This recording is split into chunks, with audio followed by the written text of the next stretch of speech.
a testimony of houses of peace from a friend of mine that happened a while back.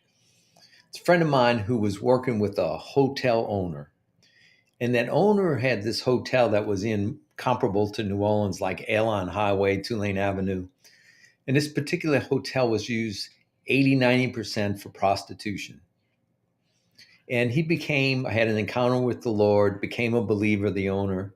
And he said, I need to sell this hotel. And my friend told him, who was mentoring him, he said, no, don't sell it.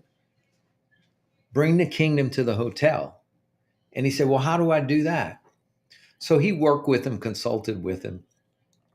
And they came up with a plan. They hired a pastor or a chaplain for the hotel. And the first thing that he began to do, this chaplain was trained to do, was to start blessing all the employees with peace, the blessing of peace. And as he started blessing all the employees, some of them started having encounters with the Lord and started to give their life to the Lord. And after that, he began to train the employees to change the spiritual atmosphere of the entire hotel. One of the things that he did that I know you'll find so encouraging is that he was working with the ladies, the maids that would clean the rooms. And he trained them to bring the kingdom into their cleaning. How do you do that?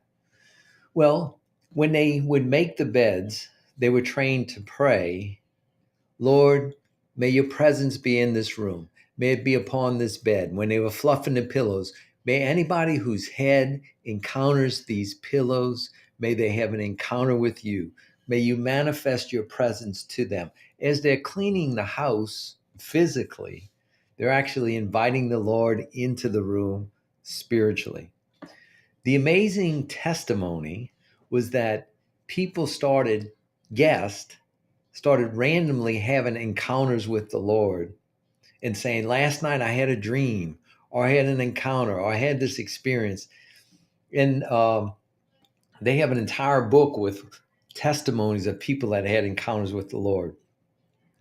The other thing they did is they trained the people that took the new guest in and working in the lobby to pray peace over all the guests that were coming in, inviting the Lord into the lobby. And what they would do is they designated a room that was a chapel. When somebody, if you were to check in that hotel, they'd say, hey, Mrs. Smith, welcome to our hotel. We have this room here, which is a chapel. It's a place of prayer. You can use it 24/7 if you would like. And also, if you have any special prayer requests, dial this number on your telephone, and somebody 24/7 is available to pray for you. Can you imagine that happening into a hotel? Look, they had changed the spiritual atmosphere of that hotel so much that the employees started being connected to the Lord, giving their lives to the Lord. People who were random guests there were having encounters with the Lord. People were being prayed for. There was so much spiritual activity that was happening. Like I said, they started to keep a record of the testimonies in a book at the hotel. Now, not long after that, the hotel began to prosper. The whole block that hotel was on began to prosper. And today, it's happy to report that there's no prostitution there. It's a more of a higher scale hotel than a low scale hotel that it was. And it started to change the economic atmosphere of the entire block. You say, could that really happen? Yes. Yes. And I want you to take that as an encouragement because you have dedicated your home as a house of peace. And I want you to think creatively like this consultant to the hotel owner of what can you do to invite the Lord's presence. You're already praying for your neighbors that the Lord's presence will be upon them.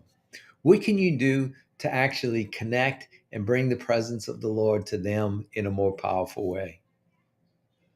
Look, I've heard stories of people making desserts for neighbors and praying over the desserts, and may when they consume this dessert, may they have an encounter with you spiritually. Look, if in New Orleans you can do curses of voodoo on other people, you can do blessings of peace on people, and God will honor that. I want you to think creatively as you take your block back.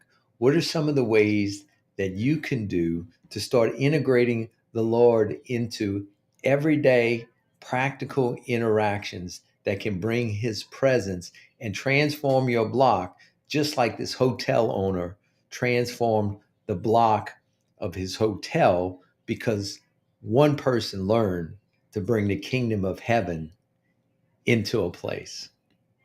So take that for encouragement. Think creatively, step out, be bold, and let's take back your block for the kingdom as we take back the city and region of New Orleans one block at a time.